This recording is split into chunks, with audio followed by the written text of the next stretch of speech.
नमस्कार साथियों। तो आज है 29 जुलाई 2025। बात करेंगे इस वीडियो में कुछ इंपॉर्टेंट शेयर्स के ऊपर, कुछ इंपॉर्टेंट अपडेट्स है, कुछ इंपॉर्टेंट न्यूज है। तो चलिए एक करके कवर करते हैं। अच्छा, एक और बात दोस्तों, इस वीडियो में जिन सब शेयर्स को लेके आगे हम चर्चा करेंगे वो मेरे तरफ से कोई भी सजेशन या रिकमेंडेशन नहीं है आप लोगों के लिए बाई सेल करने के लिए। मेनली देखिए, न्यूज आता है या तो कोई कंपनी की रिजल्ट आउट हुआ जिसके बेस पे आपके साथ में अक्सर शेयर करता हूं। तो आप लोग भी जरा इस वीडियो को एक एजुकेशनल पर्पस या तो न्यूज पर्पस देखना, ओके। अच्छा, सबसे पहले हम बात करेंगे अदानी पावर लिमिटेड की शेयर के बारे में। शेयर देखिए फर्स्ट हाफ में एकदम फ्लैट चल रहा था, कोई बहुत बड़ा मूवमेंट नहीं हुआ, बट लगभग 12:45 के अराउंड एकदम से देखिए स्पाइक किया और लगभग 3-4% ऊपर पहुंच गया और लगभग उसी लेवल पे क्लोजिंग भी दिया। तो उसके पीछे एक बहुत बड़ी कारण क्या है कि कंपनी आज ड्यूरिंग मार्केट में तकरीबन वही 12:45 के आसपास डिसाइड किया कि क्यों ना हम अपने शेयर होल्डर को, इतने सालों में कुछ नहीं दिया बट स्प्लिट तो दे सकते हैं। तो कंपनी दे दिया स्टॉक स्प्लिट की अनाउंसमेंट। और कब होगा? 1 अगस्त 2025। 1 अगस्त मतलब आने वाले शुक्रवार के दिन आपको मालूम पड़ेगा कि कितने रेशियो में कंपनी स्प्लिट करेगा अपने फेस वैल्यू को। स्प्लिट मतलब फेस वैल्यू की स्टॉक स्प्लिट, ठीक है। सो फेस वैल्यू है अदानी पावर की आज की डेट में 10। ये फर्स्ट टाइम स्टॉक स्प्लिट देने जा रहा है। तो यहाँ पे 3 रेशियो हो सकता है, मतलब अलग अलग 1:2 रेशियो में भी हो सकता है, 1:5 रेशियो में भी हो सकता है, इवन 1:10 रेशियो में भी हो सकता है। सो क्या होगा, ये 3 में से कौन सा रेशियो कंपनी स्प्लिट अनाउंसमेंट करेगा वो आपको मालूम पड़ेगा 1 अगस्त। और आप सभी को रिक्वेस्ट करूंगा, चैनल के साथ दोस्तों कनेक्टेड जरूर रहना। उस डेट पे मतलब 1 अगस्त के दिन कंपनी की रिजल्ट भी आउट होगा क्वार्टर 1 की, तो सारा अपडेट मैं आपको दे दूंगा उसी दिन पे, ठीक है। और रिसेंटली हमने देखा शेयर में थोड़ा सा रिकवरी हो रहा है, बट 600 के लेवल के आसपास शेयर बार बार स्ट्रगल भी कर रहा है। जैसे कि एयरटेल डेट में आप देखिए, यहाँ पे एक बार स्ट्रगल किया, मतलब जून के महीनों पे, रिसेंटली जुलाई पे पहुंच गया था ऊपर, बट स्टिल वहां पे स्ट्रगल करते हुए फिर से नीचे आ गया वापस, ओके। अच्छा, अदानी पावर के बाद हम बात करेंगे एक ऐसे कंपनी की शेयर के बारे में, एनटीपीसी लिमिटेड, जो कि निफ्टी 50 की पार्ट होने के साथ साथ अपने सेक्टर्स की टॉप कंपनी है एज पर मार्केट कैपिटलाइजेशन। सो एनटीपीसी का रिजल्ट आउट हुआ बस अभी अभी की बात है, पूरा 1 घंटा भी नहीं हुआ। यहाँ पे आप देख सकते हो आज तकरीबन 8:16 पे कंपनी की रिजल्ट आउट हुआ। बाप रे बाप, काफी मोटा पीडीएफ भेजा है, 25 MB की पीडीएफ भेजा है। ये पीडीएफ डाउनलोड करते करते ही सारा डेटा खत्म। अच्छा, अब देखिए एनटीपीसी की रिजल्ट, कंसोलिडेट फाइनेंशियल रिजल्ट आपके सामने मैं ओपन किया। ज्यादातर फिगर यहाँ पे देखिए, सब फिगर मतलब नंबर की जो फिगर है वो करोड़ पे ही है। तो कंपनी की तरफ से देखिए 3 डिफरेंट क्वार्टर के नंबर सेंड किया, स्टार्टिंग फ्रॉम लेफ्ट। ये हो गया करेंट क्वार्टर, उसके ठीक बगल में लास्ट क्वार्टर मतलब क्वार्टर 4 की नंबर, और ये हो गया आपका 1 साल पुराना मतलब 2024 की क्वार्टर 1 की नंबर, ठीक है। आ जाइए सबसे पहले कंपनी की टोटल इनकम की सेगमेंट पे दोस्तों कंपनी उतना बढ़िया नहीं कर पाया। 47,821 करोड़ की कंपनी टोटल इनकम जनरेट किया। अब देखिए क्वार्टरली बेसिस पे जो डिक्लाइन होगा, जो एक्सपेक्टेड था, क्योंकि क्वार्टर 4 हमेशा देखना power sector, railway sector, defence sector, construction sector से ढेरों सारे सेक्टर के लिए बेस्ट होता है, ठीक है। तो यहाँ पे मैं कहूंगा कि क्वार्टर ऑन क्वार्टर बेस पे जस्टिफाइड नहीं करते, बट ईयरली बेसिस पे कंपनी की एक्चुअली इनकम में ड्रॉप हुआ है। 48,981 करोड़ से ड्रॉप होके 47,821 करोड़ पे पहुंच चुका है। अब देखिए सारा खेल अभी निर्भर कर रहा है कंपनी की एक्सपेंसेस यानी खर्चे के ऊपर। कंपनी अगर खर्चे को कंट्रोल में कर लिया तो आई थिंक कि मामला बदल भी सकता है, अगर नहीं कर पाया तो उस केस में खराब भी हो सकता है। तो देखिए लास्ट ईयर में जैसे कि कंपनी की इनकम ज्यादा था, तो उस हिसाब से अगर आप देखेंगे कंपनी की एक्सपेंसेस भी उतना, यहाँ पे आप देख सकते हो लास्ट ईयर में कंपनी की एक्सपेंसेस था 41,844 करोड़, और इस बार देखिए एक्सपेंसेस बढ़ के 42,539 करोड़ पे पहुंच चुका है। तो मतलब एक्सपेंसेस जो है एक्चुअली काफी बड़ा है।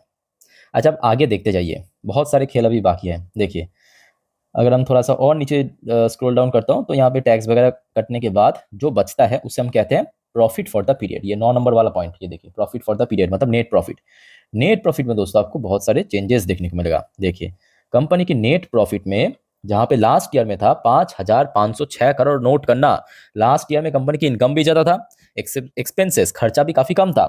इस बार ईयरली बेसिस पे कंपनी की जो इनकम भी गिरा है, एक्सपेंसेस भी थोड़ा इंक्रीज हुआ, उसके बावजूद भी प्रॉफिट में 6,108 करोड़ की दोस्तों प्रॉफिट कंपनी जनरेट कर लिया, जो कि ये बात भी सही कि क्वार्टर ऑन क्वार्टर बेस पे डिक्लाइन हुआ है, खराब हुआ है, जो कि एक्सपेक्टेड था। अक्सर होता है क्वार्टर 4 और क्वार्टर 1 में थोड़ा सा अंतर हो जाता है, बट स्टिल कंपनी ने मैनेज कर लिया। कैसे मैनेज किया आइए मैं आपको समझा देता हूँ। देखिए कंपनी की अगर आप देखेंगे, ये देखिए इधर गया प्रॉफिट बिफोर टैक्स, ये देखिए ये सारा खेल आपको टैक्सेशन में दिख जाएगा। प्रॉफिट बिफोर टैक्स में आपको हुबहू सेम चेंजेस देखिए, डिक्लाइन आपको दिख रहा है, प्रॉफिट बिफोर टैक्स में डिक्लाइन दिख रहा है, ठीक है। और इस बार एक्चुअली कंपनी उतना ज्यादा टैक्स पे नहीं किया, बहुत कम टैक्स पे किया, बहुत ही ज्यादा कम, और वो कहने के एक्स फैक्टर बन चुका है नेट प्रॉफिट में। समझ आ चुका है ना। सो ये हो गया आपका एनटीपीसी की परफॉर्मेंस। कैसा लगा दोस्तों, कमेंट करके बताइए। अच्छा, अब आगे बढ़ते हैं, और कल दोस्तों इसको नजर जरूर रखना।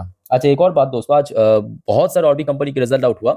ऑलरेडी मैं लास्ट 2-3 वीडियो में कवर कर चुका हूँ, अगर आपने नहीं देखा प्लीज एक बार चेकआउट करके जरूर रहना। ओके, अच्छा नेक्स्ट देखिए, आरईसी लिमिटेड। आरईसी लिमिटेड की रिजल्ट रिसेंटली आउट हुआ था। रिजल्ट तो काफी बढ़िया था, बट बाजार की सेंटीमेंट की वजह से नेक्स्ट डे मतलब आपके सोमवार के दिन गिरावट हुआ था और शेयर काफी नीचे पहुंच गया था। आज फिर से हमने देखा, शुरू में थोड़ा स्ट्रगल कर रहा था जरूर, बट उसके बाद रिक्लेम किया, 400 के ऊपर पहुंचा और क्लोजिंग भी उस लेवल के आसपास दिया है। देखिए इसके पीछे एक बहुत बड़ी वजह यह भी है कि देखिए बहुत सारे ब्रोकरेज फर्म की तरफ से रिसेंटली आरईसी को बहुत अच्छा रेटिंग एंड टारगेट मिला based on performance Q1। So ICICI securities ने एक तो बाय करने की रेटिंग दिया आरईसी के अंदर, और टारगेट प्राइस काफी ऊपर लेवल पे दिया, काफी मतलब बहुत ही ऊपर लेवल पे, 540 रुपए पे, ठीक है। सो आज जहां पे शेयर क्लोजिंग दिया 400 रुपए के रेंज पे, उसके साथ अगर हम कैलकुलेट करें, आपको तकरीबन 35% के आसपास ऊपर ये टारगेट दिख जाएगा, है ना, वही लगभग कोई 30-35% के आसपास। लेट्स से क्या होता है, अब देखिए जरूरी नहीं कि इमीडिएटली पहुंच जाए, बट हाँ एक इंस्टेंट इंपैक्ट जो है ना हमेशा आपको दिखाई देगा। कोई भी ब्रोकरेज, अगर खास करके अगर कोई ग्लोबल ब्रोकरेज इसको कवर करता है, तो एक इंस्टेंट इंपैक्ट हमेशा आपको दिखाई देता है शेयर प्राइस में। ओके, अच्छा आगे बढ़ते हैं। देखिए ज़ेनटेक, तो एक्चुअली आज दिन की फर्स्ट एंड सेकंड वीडियोस में मैं आप सभी को पूछ रहा था कि सर कोई शेयर के बारे में पूछना है, जानना है, कमेंट करके बताइए, जो कि अभी भी आपको मैं कहूंगा, अगर आपको कोई क्वेरीज है बता दीजिए कमेंट करके, ठीक है। नेक्स्ट वीडियो में कवर करने की कोशिश करेंगे पूरा। सो ज़ेनटेक के ऊपर बहुत सारा क्वेरीज आया था कि सर क्या हो गया, शेयर में back to back lower circuit क्यों लग रहा है। देखिए इसके पीछे मैं कहूंगा दो रीजन है, इसके पीछे दो रीजन है। नंबर वन रीजन तो बहुत सिंपल है, सैटरडे के दिन कंपनी की रिजल्ट आउट हुआ था। ऑलरेडी मैं आपको सैटरडे दिन कहा भी था कि कंपनी की परफॉर्मेंस इस बार खराब रहा, सो शेयर में गिरावट होने का चांस है। और खराब मतलब कितना खराब, आप एकदम शॉर्ट में जान लीजिए कि हर एक सेगमेंट पे दोस्तों कंपनी फेल किया है, हर एक सेगमेंट, मतलब नॉट जैसे सिंगल सेगमेंट कंपनी ठीक ठाक रखा है, ऐसा एक भी सेगमेंट रहा। देखिए इनकम की सेगमेंट ईयरली बेसिस पे, क्वार्टरली बेसिस पे गिरावट हो गया, 158 करोड़ की इनकम जनरेट किया। मार्जिन की बात करें, कंपनी की मार्जिन खराब हो गया, चाहे ईयरली बेसिस पे चाहे क्वार्टरली बेसिस पे। कंपनी की प्रॉफिट बिफोर टैक्स जिसके चलते काफी कम हो गया, ये देखिए मैं आपको अंडरलाइन करके दिखा रहा हूँ फटाफट, ठीक है। और उसके बाद अल्टीमेटली जो होना था वही हुआ, कंपनी की नेट प्रॉफिट एकदम बुरी तरह फेल कर गया, है ना, 53 करोड़ की प्रॉफिट जनरेट किया, प्रॉफिट कम हुआ तो कंपनी की अर्निंग पर शेयर एकदम से खराब हो गया। तो अल्टीमेटली वजह तो है, और काफी ठोस वजह है, कंपनी की परफॉर्मेंस वीक रहा और शेयर में गिरावट हुआ।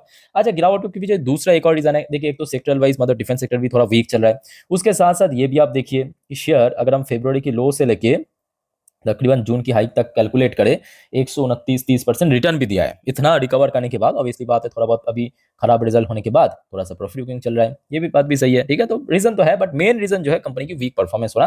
अब आगे क्या करें, देखिए मेरे हिसाब से 2 दिन, क्योंकि अब लोअर सर्किट लग चुका है, जैसे कि आप देख सकते हैं, 1 दिन 2 दिन मतलब लास्ट सोमवार मंगलवार कंटिन्यू लोअर सर्किट में चला। सो मुझे लगता है कि जल्दी इसमें सर्किट कट हो सकता है।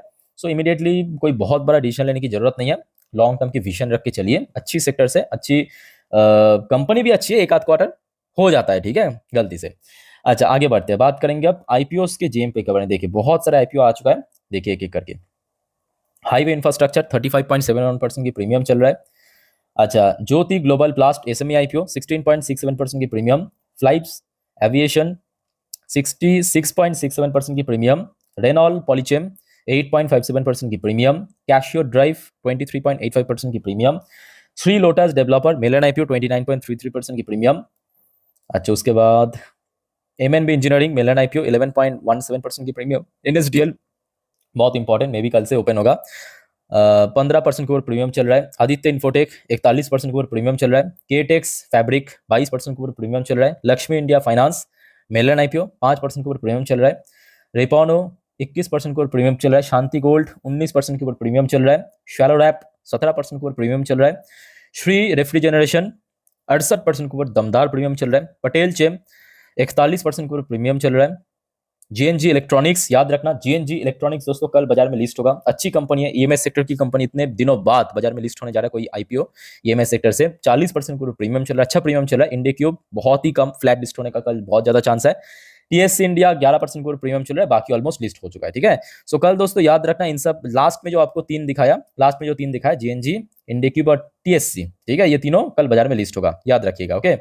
अच्छा दोस्तों अब आगे बढ़ते हैं नेक्स्ट टॉपिक पे, बट उसके पहले आप सभी को मैं रिक्वेस्ट करूंगा, अगर आपको वीडियो अभी तक अच्छा लगा, इन्फॉर्मेटिव लगा, प्लीज दोस्तों वीडियो को लाइक करना और प्लीज चैनल को सब्सक्राइब करके जरूर रखना, ऐसी इन्फॉर्मेटिव वीडियो हर रोज पाने के लिए। और याद रखना दोस्तों, आज रात की 10:30 की वीडियो मिस मत करना। बहुत सारे स्पेशल अपडेट है, बहुत सारे स्पेशल अपडेट है जो कि नेक्स्ट वीडियो में कवर करेंगे। उस वीडियो को तो कतई मिस मत करना, ठीक है। साथ में obviously next day market prediction, पूरे दिन की शेयर बाजार की अपडेट, उसको भी कवर करेंगे। अच्छा, वीवीएल वरुण बेवरेज लिमिटेड की आज ड्यूरिंग मार्केट में रिजल्ट आउट हुआ। ड्यूरिंग मार्केट में ही उसका इंपैक्ट देखने को मिला। आइए देख लेते हैं कि परफॉर्मेंस क्या उतना बढ़िया रहा, इस शेयर में इतना तेजी हुआ। बट सबसे पहले दोस्तों मैं आपको थोड़ा सा जानकारी देना चाहता हूं। जैसे कि बहुत सारे सेक्टर्स के लिए हमेशा क्वार्टर फोर बेस्ट होता है। याद रखिएगा, वीवीएल जिस प्रोडक्ट मैन्युफैक्चर करता है उसमें क्वार्टर वन हमेशा बेस्ट होता है। आप पूछेंगे ऐसे क्यों कह रहा हूं। वीवीएल की जो मेन प्रोडक्ट है सॉफ्ट ड्रिंक्स, और सॉफ्ट ड्रिंक्स कब कौन से मौसम में चलता है, याद कीजिए, समर में, गर्मी में, और गर्मी मतलब क्वार्टर वन। तो जिसके कारण याद रखना वीवीएल की परफॉर्मेंस क्वार्टर वन में बेस्ट होता है, उसके बाद क्वार्टर टू में सेकंड बेस्ट होता है, ठीक है। सो उस हिसाब से आप देखना। अच्छा देखिए, जून 2024 लास्ट ईयर में कंपनी की टोटल इनकम था 7,197 करोड़ रुपए।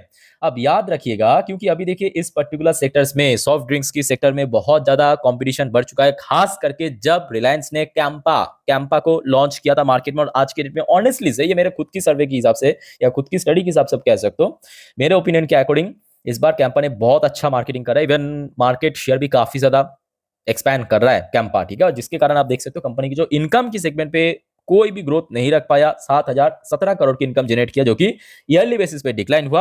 अब यहाँ पे हम क्वार्टरली बेस पे कैलकुलेट नहीं कर सकते, क्योंकि आप समझ सकते हो क्वार्टर फोर मतलब स्प्रिंग की मौसम, हल्का हल्का ठंडा भी था। जून मतलब एकदम गर्मी की मौसम, वहां पे काफी सेल्स बढ़ जाता है, ठीक है। तो हमेशा हर एक सेक्टर में क्वार्टरली बेस पे जस्टिफाइड नहीं करते, तो यहाँ पे तेजी होगा, मतलब जो क्वार्टरली बेस पे, वो नॉर्मल सी बात है, आम बात है। अच्छा, मार्जिन मैं कहूंगा यहाँ पे आपको लग रहा है कि 28% लास्ट ईयर में था, इस क्वार्टर में भी 28% था। एक्चुअली ऐसा नहीं है। इस क्वार्टर में 28% मतलब थोड़ा इंक्रीज हुआ, मतलब यहाँ पे आप देख सकते हो 28 तो मेंशन किया है, बट 28 पॉइंट समथिंग, मतलब वही 0.5% के आसपास इस बार इंक्रीज एक्चुअली हुआ है, ठीक है। और जिसके कारण क्या हुआ, जहां पे इनकम की सेगमेंट हमने देखा स्लाइटली ड्रॉप हुआ था ईयरली बेसिस पे, कंपनी की मार्जिन पॉइंट समथिंग इंक्रीज होने के कारण कंपनी की जो नेट प्रॉफिट है, सॉरी प्रॉफिट बिफोर टैक्स है, वो अल्टीमेटली बढ़ गया। 1,663 करोड़ से बढ़ के 1,732 करोड़ पे पहुंच चुका है। और देखिए टैक्स उतना इस बार चेंजेस नहीं हुआ, और जिसके कारण जो नेट प्रॉफिट है या प्रॉफिट आफ्टर टैक्स, उसमें बहुत अच्छा ग्रोथ देखने को मिला। 1,262 करोड़ से बढ़ के 1,325 करोड़, जो कि अभी तक की हिस्ट्री में दोस्तों बेस्ट एवर परफॉर्मेंस दिया है प्रॉफिट की सेगमेंट पे। याद रखना, वीवीएल की जो क्वार्टर वन 2025 की बैलेंस शीट में प्रॉफिट बेस्ट एवर रहा अभी तक की हिस्ट्री में। और ऑब्वियसली बात है क्वार्टरली बेसिस पे तो बढ़ेगा ही, है ना। और यही मेन वजह है कि आज हमने देखा ड्यूरिंग मार्केट में रिजल्ट आउट होने के कारण शेयर प्राइस में बहुत अच्छा मूवमेंट देखने को मिला, तकरीबन 5.5% के ऊपर। अब जरूरी है 500 के ऊपर सस्टेन करना, तो ही आगे बढ़ सकता है। अच्छा नेक्स्ट देखिए, बेल की लास्ट डे रिजल्ट आउट हुआ, और ऑलरेडी आपके साथ में शेयर भी किया था, ठीक है। और आज हमने देखा फर्स्ट हाफ काफी स्ट्रगल करने के बाद सेकंड हाफ में जैसे ही बाजार की सेंटीमेंट धीरे धीरे करके बदलने लगा, शेयर में भी थोड़ा थोड़ा करके रिकवरी हुआ है। बट आज देखिए सीएलएसए की तरफ से, जैसे कि अक्सर मैं आपको कल भी कहा था कि कंपनी की रिजल्ट चलो ठीक है, अच्छा बुरा है, बट सुबह सुबह जब ब्रोकरेज की तरफ से रेटिंग टारगेट आएगा, उसको भी बहुत कुछ डिपेंड करेगा। तो आज सीएलएसए जो कि ग्लोबल ब्रोकरेज फर्म ने इसको कवर किया है, और क्या दिया है रेटिंग एंड टारगेट, तो आप देखिए।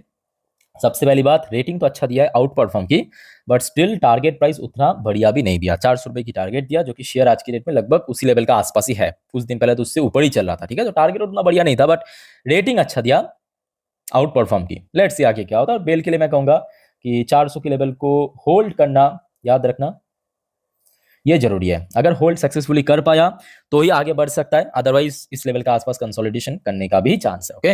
अच्छा नेक्स्ट दोस्तों हम बात करेंगे एनएचपीसी लिमिटेड के बारे में। देखिए एनएचपीसी की बहुत जल्दी रिजल्ट आउट होगा, आगे मैं आपको जानकारी दे दूंगा उस बारे में।